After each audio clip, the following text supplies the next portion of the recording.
This is WAMU 88.5. Good afternoon.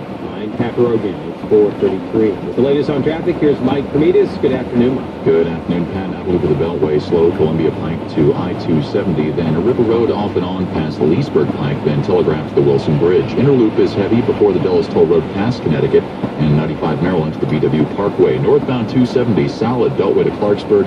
BW Parkway, very heavy each way getting to Route 32.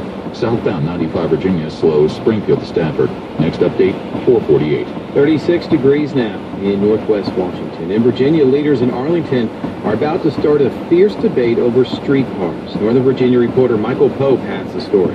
The debate over streetcars has become the hottest issue in Arlington in recent months, and it's getting ready to take on a new significance.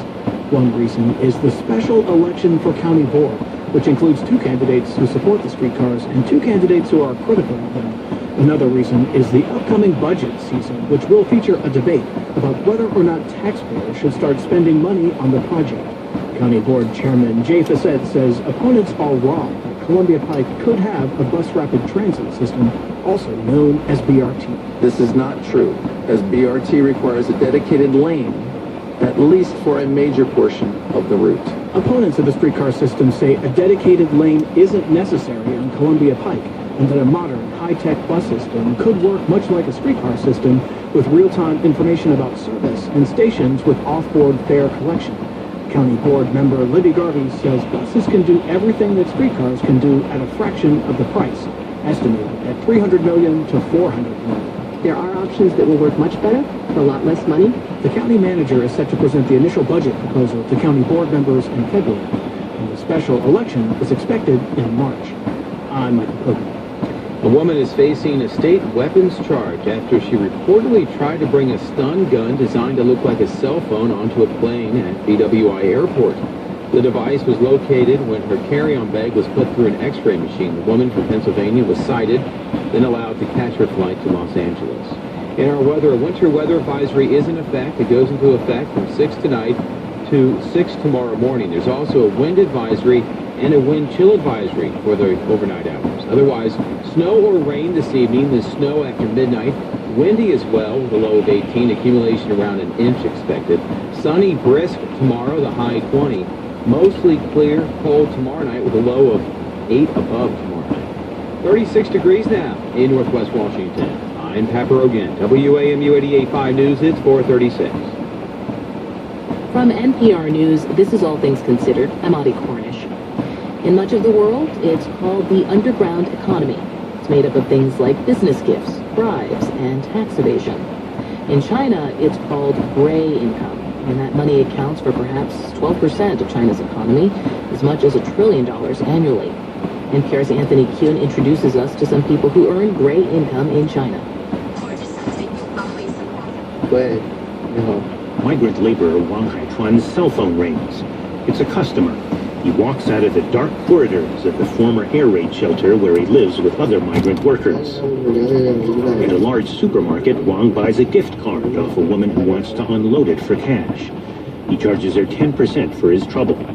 In China, gift cards are often given as small bribes or as bonuses that companies give their employees. Wang says he needs the income from these cards to supplement his low-paying job at a gas station.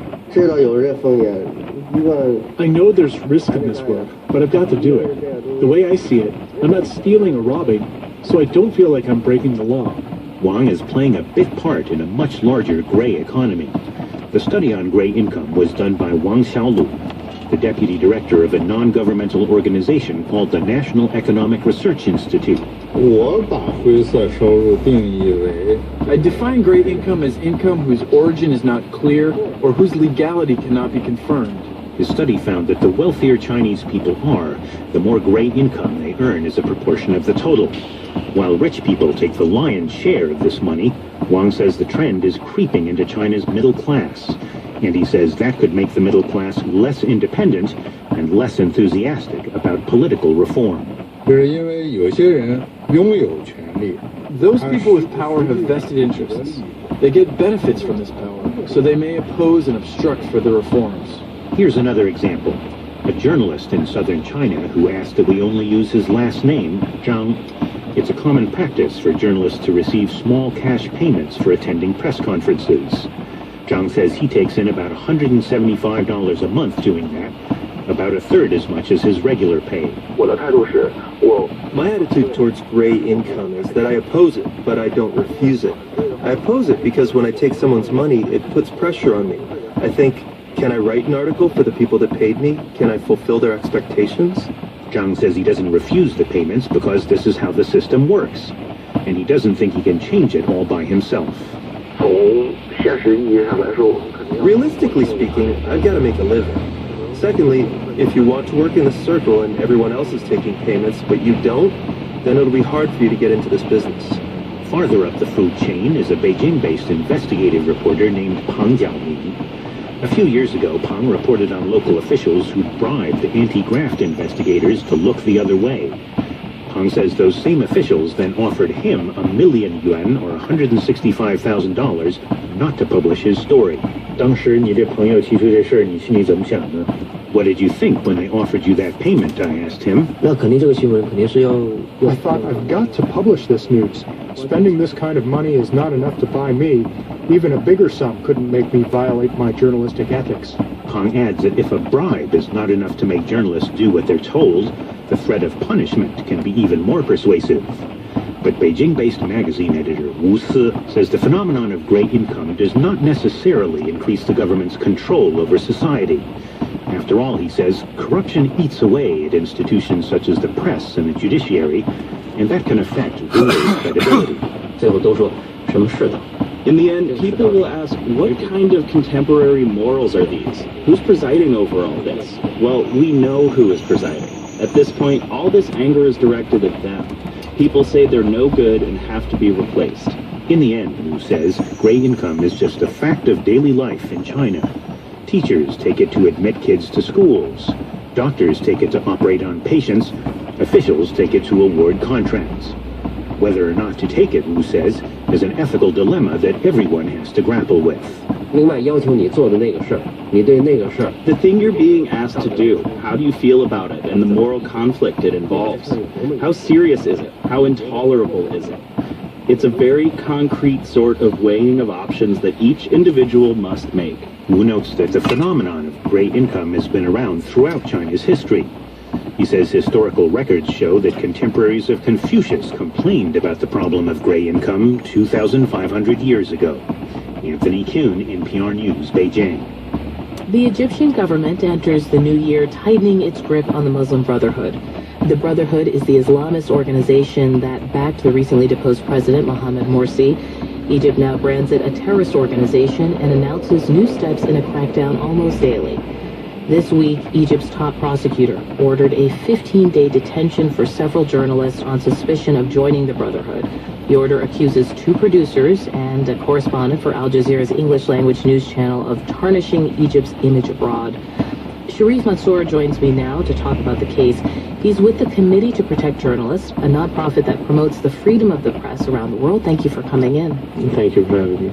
Now, the government released an Egyptian cameraman, but it's still holding Al Jazeera's Cairo bureau chief, that Mohammed Fahmy, and producer Bahar Mohammed, along with correspondent Peter Gresta. Now, why does the government suspect they were working for the Muslim Brotherhood? I don't actually believe that the government suspect that they are Muslim Brotherhood. I think that they just are trying to prevent any critical or independent coverage for the event in Egypt. And so far what we've seen is the Egyptian government are accusing them of doing their work, basically meeting with Muslim Brotherhood people as sources for their materials and possessing like media coverage materials. And we think that this is an attempt to criminalize journalism in Egypt that's not approved by the authority. Al Jazeera has a long history with the Egyptian government, right? And troubled history. Describe how that's played out since the Arab Spring protests of 2011. Well, Al Jazeera overall, since its establishment, have been a venue for a lot of the dissident voices, opposition voices. The Egyptian government have managed to cast Al Jazeera as a foreign agent because they are funded by the Qatari government, who was close to the former President Mohamed Morsi administration, and also gave a lot of aid and investment to support his government. So in a way, they managed to make this a national pride campaign. And by that, they mean the Egyptian government, essentially, because Al Jazeera is owned by the Emir of Qatar, obviously the backer of the ousted Egyptian President Mohamed Morsi. You're saying it's become connected to the larger politics. Of course, and with the divide that took place and started during President Morsi, a lot of the local homegrown channels were very critical of Mohamed Morsi, and Morsi took a hostile attitudes toward the press and toward this station and publicly accused them of inciting violence, which started a divide in the Egyptian media and also a divide between those who support the army and those who support the Muslim Brotherhood and President Morsi. And that divide was further escalated when the army intervened and ousted President Mohamed Morsi in July, causing this to become a political fight and also destroying any potential for Egyptian journalists to express solidarity with one another. Can you put some of this in context for us? Aside from Al Jazeera, Egypt is on your list of top jailers of journalists. What are the numbers there? What are the other countries that act similarly, and what does this tell us about the freedom of the press to operate in Egypt? Well, last year in 2013, there was a lot of precedents in Egypt. At the end of the year, there were at least 5 who've been held without charges by the Egyptian government. In addition, there were 6 cases of journalists being killed while doing their work throughout the year.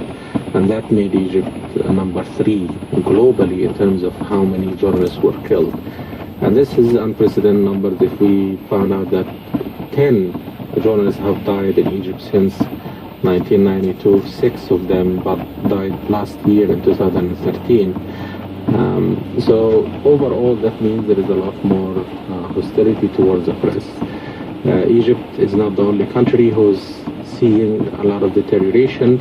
Across the region, Syria remains the most dangerous environment for journalists. Last year in 2013, there were 29 killed.